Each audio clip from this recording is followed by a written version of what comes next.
Hey guys, this is Daniel Funky with the International Fact-Checking Network at Poynter, and today is the first in a series of videos to highlight the best tools to help you check and verify information online. Today we're talking about map checking. It's a great online tool that makes checking crowd size way easier. Remember that time when Donald Trump claimed 1.5 million people attended his inauguration? This really would have come in handy for that. French developer Anthony Cattel was inspired to create map checking during the presidential campaign of François Fillon. Here's how it happened.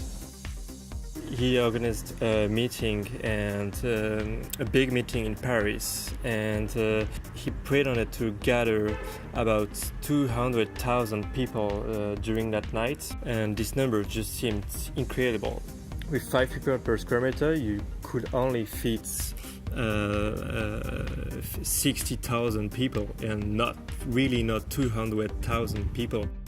Using map checking is really easy. Just enter an address in the Google Maps search query and draw an area over the map by plotting different points. The tool will then tell you how many people could fit in that space, ranging between 1/10 of a person and 7 people per square meter.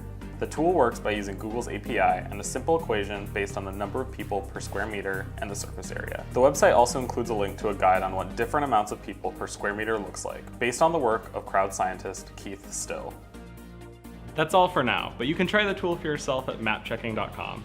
And be sure to follow FactCheckNet on Twitter to stay up to date with the latest in fact-checking. Until next time, I'm Daniel Funky.